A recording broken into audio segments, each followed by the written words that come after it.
Assalamualaikum warahmatullahi wabarakatuh. Let me introduce myself. My name is Satrio and I'm a student 211304207, and I would like to complete my task about the making summary and Q&A video with my reference video myself. And I would like to start with the Russian Revolution 1917. The video is titled like that. So the summary for me is: the Russian Revolution of 1917 was a major event in modern world history, which showed the overthrow of the centuries of Romanov dynasty and the establishment of the communist-led Soviet Union.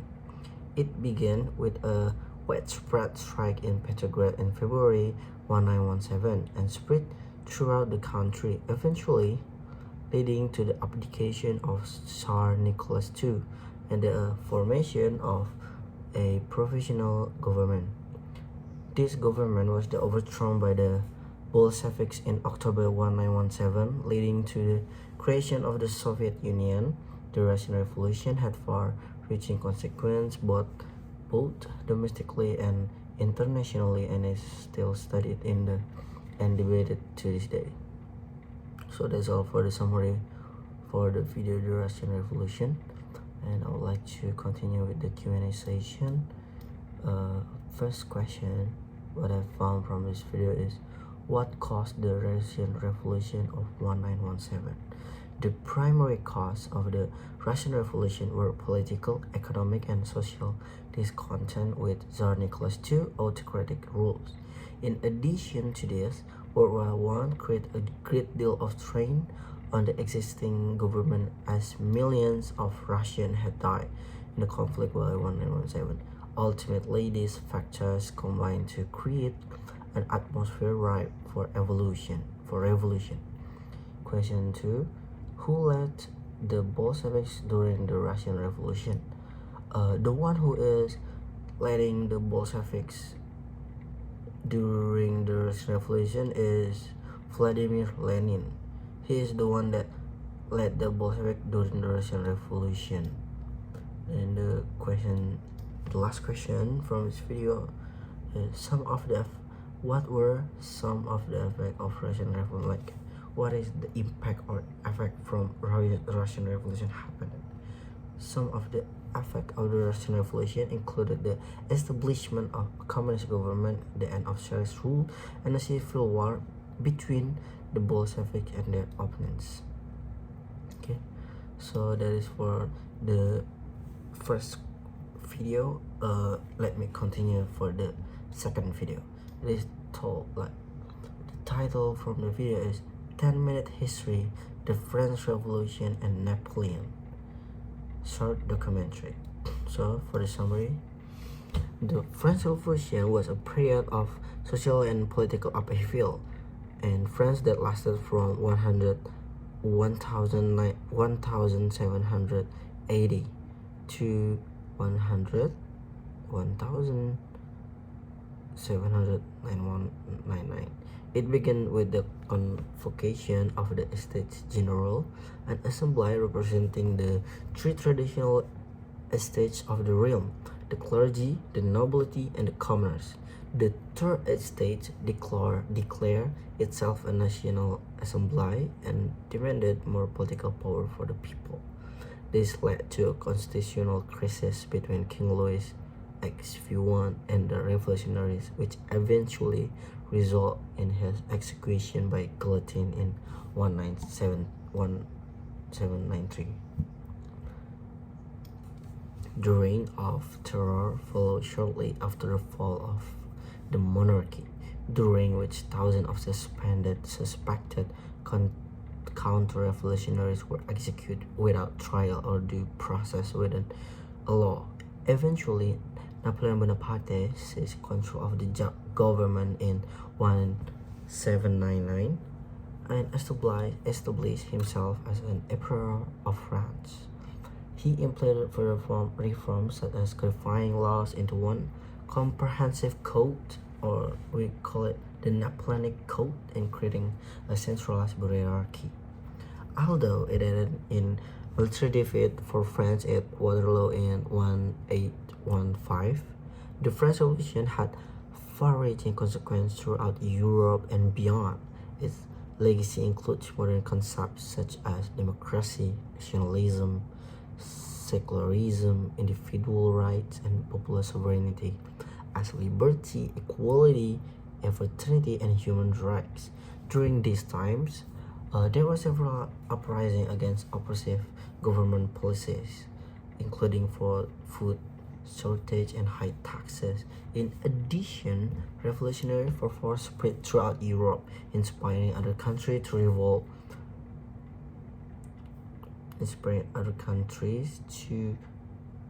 Against their own monarchies. The French Revolution had far-reaching consequences between both domestically and internationally. Domestically, it ushered in a new era of democracy and civil liberties, while internationally, it helped spread ideas about freedom and self-determination across Europe.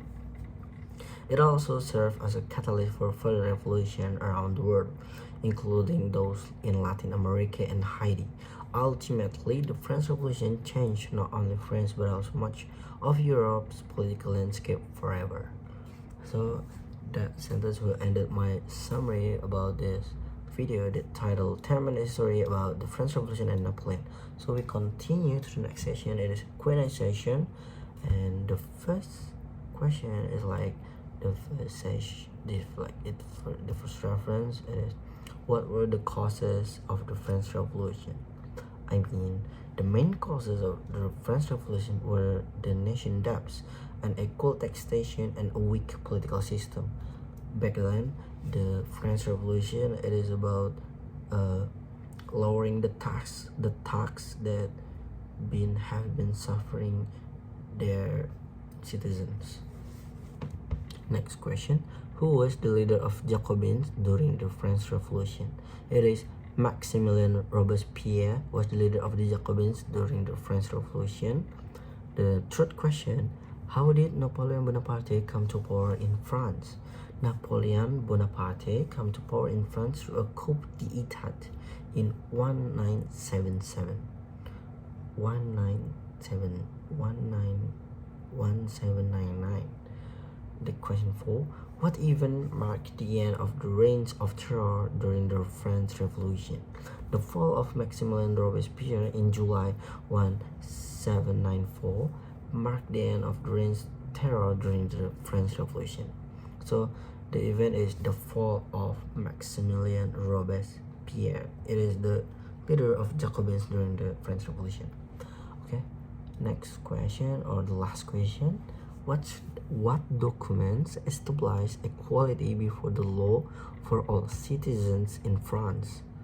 The Declaration of Rights of Human and Citizen, adopted by the National Assembly in August 1789, established equality before the law for all citizens in France. So we continue to the third video reference, and the third video I would like to have a summary and Q&A about is the philosophy of Stoicism, Massimo Pigliucci. Okay, for the summary, the philosophy of Stoicism is a school of thought that originated in ancient Greece and Rome. It was founded by Zeno of Citium, who taught his students to live according to nature and virtue. The main goal of Stoic philosophy is to achieve inner peace and tranquility through the practice of self-discipline and rational thinking. Stoics believe that all events are predetermined by fate, so they strive to accept whatever happens without complaint or regret. They also emphasize the importance of living in accordance with nature, which means accepting one place in the universe and understanding that everything has its own purpose. In addition, Stoic focus on cultivating virtues such as courage, justice, temperance, and wisdom. At the heart of Stoic philosophy lies the concept of aphatheia, the ability to remain emotionally detached from external events. This allows them to maintain their composure even when faced with difficult situations. Furthermore, Stoics view emotion like fear and anger as irrational response that should be avoided at all costs. Instead, they advocate for developing an attitude for acceptance towards life hardships. Finally, Stoics believe that happiness could only be achieved through virtuous action. As such, they strive to lead lives characterized by integrity and moral excellence. By doing so, they hope to attain true contentment and fulfillment. In summary, or in conclusion, like that, Stoics believe that happiness is philosophical system based on the idea that humans should strive for inner peace by embracing reason and virtue. Its core principle include accepting fate, living in harmony with nature, controlling emotion, and leading a virtuous life. Through this practice, Stoics seek to find lasting joy and satisfaction in life. Okay, that's all for the summary. Continue lead to the Q&A session for the third reference video, right? No. Okay, then first question, what are the core principles of Stoicism? Okay, the core principles of Stoicism are based on the teaching of ancient Greek philosophers such as Zeno, Epictetus, and Marcus Aurelius. These include living in accordance with nature, accepting what we cannot change, cultivating virtue through self-discipline, and focusing on our own actions rather than external events. And additionally, Stoics believe that all people should strive to live a life of moderation and tranquility by avoiding excesses and striving for balanced life. The second question, how does Stoicism help us to live a better life? Okay, this is a best question for me. Why Stoicism can make us to be better in life? Stoicism help us by teaching us how to accept difficult situations without becoming overwhelmed or discouraged. It encourages us to focus on our own behavior and take responsibility of our actions instead of blaming others or external circumstances. Additionally, it teaches us to be mindful of our thoughts and emotions so that we can respond calmly and rationally when faced with challenging situations. Finally, Stoic philosophy emphasizes the importance of developing strong character traits such as courage, resilience, and integrity, which will help us to lead more meaningful life. So, Stoicism will always give me a better life decision. Next question is the third question. What is the relationship between Stoicism and modern psychology? Okay, there is an increasing amount of research of showing that many aspects of modern psychology have been heavily influenced by Stoic philosophy. For example, cognitive behavioral therapy or CBT draws heavily from Stoic ideas about controlling one's thoughts and emotion in order to achieve greater mental health. Similarly, acceptance and commitment therapy or ACT has its roots in Stoic concepts such as accepting what we cannot control and committing ourselves to value-based action. There is the relationship between these two subjects. The last question, how can we apply Stoic philosophy in our daily life? Interesting question, right? So we can apply Stoic philosophy in our daily life by practicing mindfulness and being aware of our thoughts and feelings. This will help us to remain calm in difficult situations and make decisions based on reason rather than emotion. Many people make a decision based on emotion and then make it just worse, right? Additionally, we can practice self-discipline by getting goals or setting goals for ourselves and working towards them each day by day. Finally, we can strive to cultivate virtues such as courage, justice, temperance, wisdom, and kindness, which will help us to become better version of ourselves over time. So it is so much benefit to put or apply Stoicism philosophy in our daily life. Okay, for the fourth reference video, it is titled Why Do We Love? A Philosophical Inquiry by Skye C. Cleary.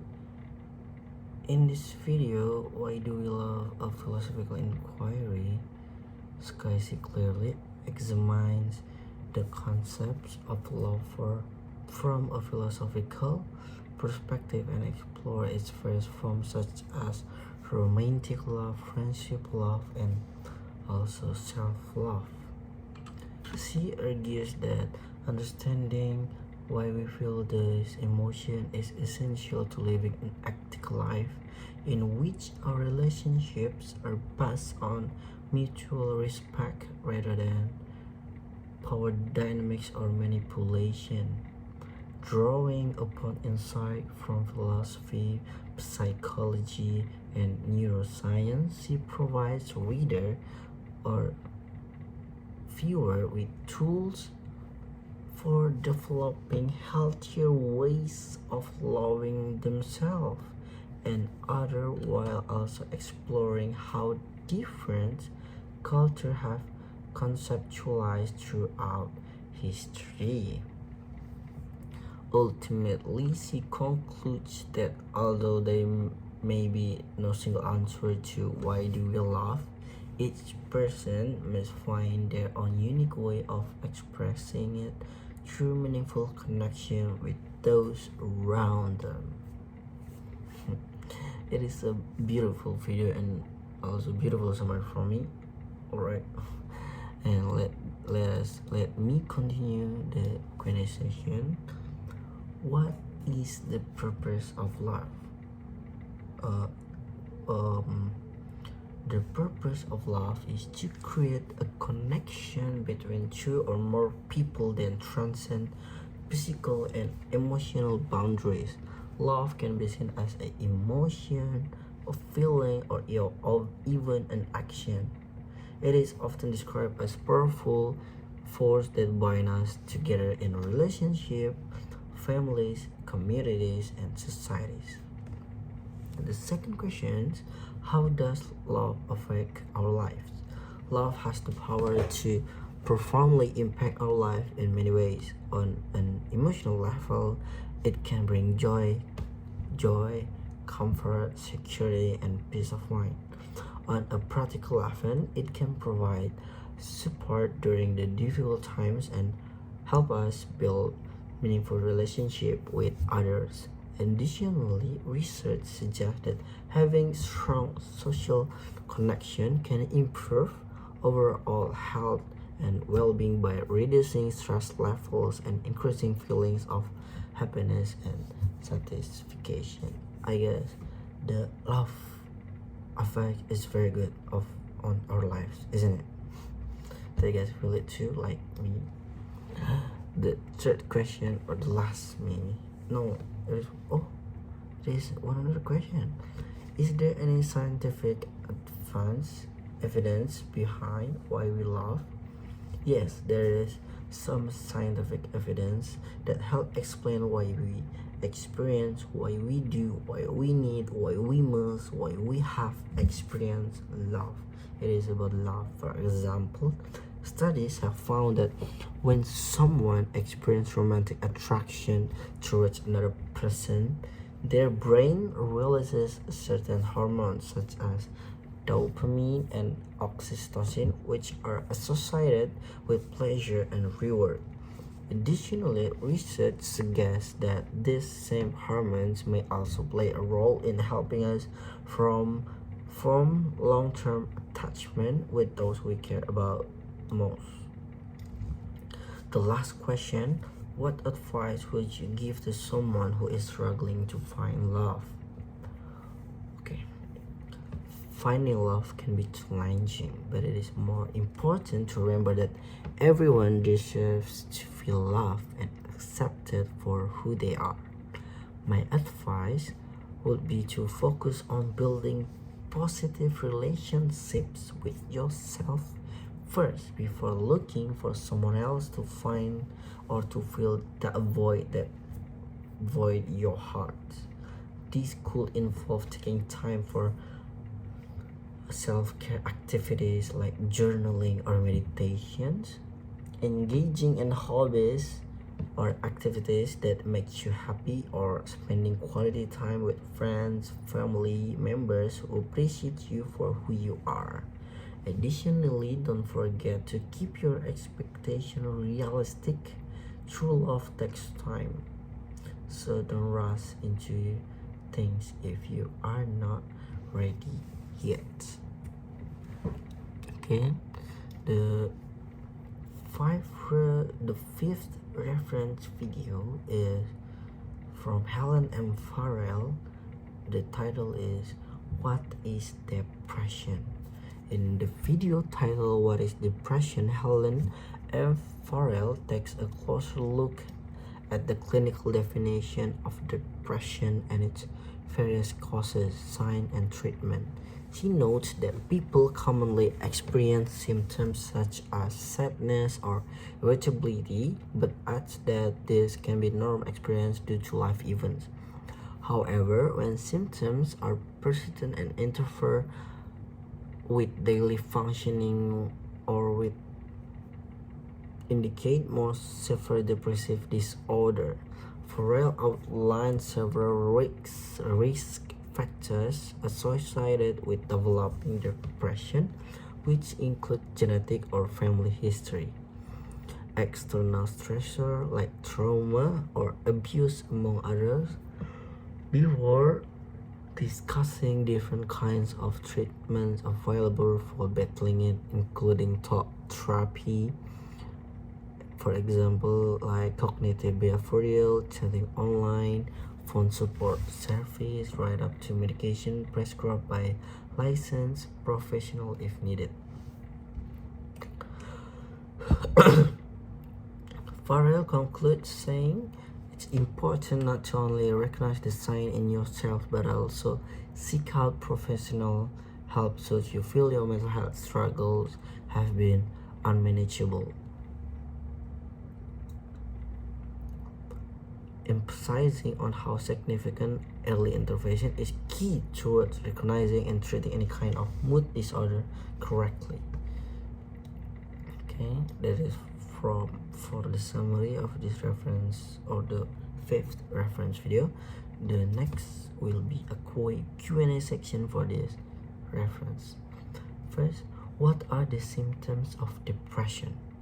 The primary symptom of depression is a persistent feeling of sadness or loss of interest in activities that were once enjoyed.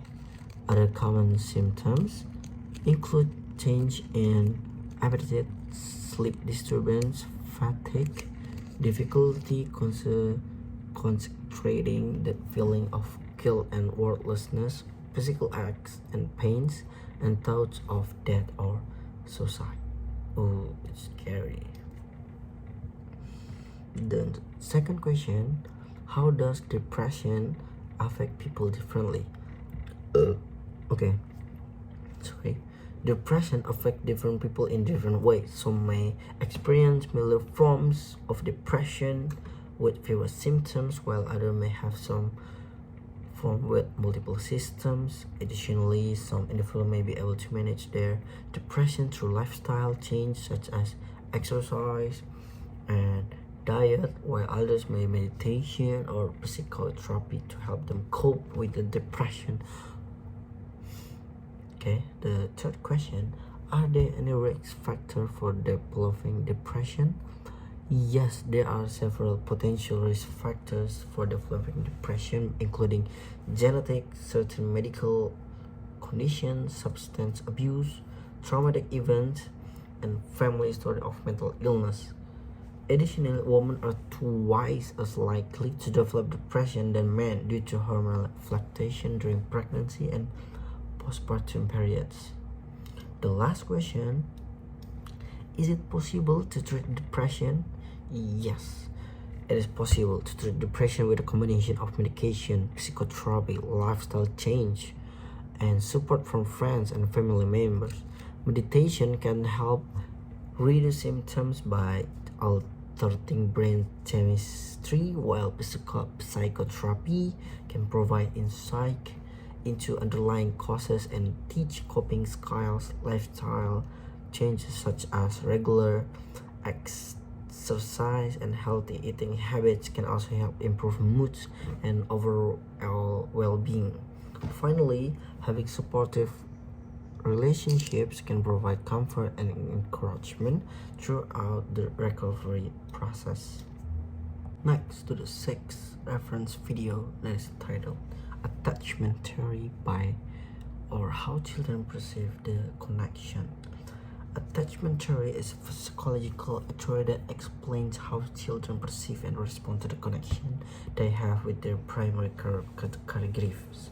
It was first developed by John Bowlby in the 1950s, who proposed that infants form an emotional bond with their caregiver through physical contact and interactions. These attachments serve as a secure base from which the child can explore the world around them. Attachment style vary depending on the individual experience with their primary caregiver. For example, some children may develop an anxious avoidant or avoidance style if they experience rejections or inconsistency from their parents. Other children may become secretly attached if they had consistent caregiving and positive interaction with their parents. Overall, attachment theory provides insight into how children perceive and respond to the connection they have with their primary caregivers. The quality of this attachment relationship is essential for healthy development across all stages of life, not only just for children. Okay, that is all for the summary. Let's continue the Q&A session for the sixth reference video, or maybe the last. Not the last. It is still, yes, it is seventh reference, right? So the first question, what is the main argument of attachment theory? The main argument of attachment theory is that the quality of an individual early relationships with caregiver has a profound effect on their social and emotional development throughout life.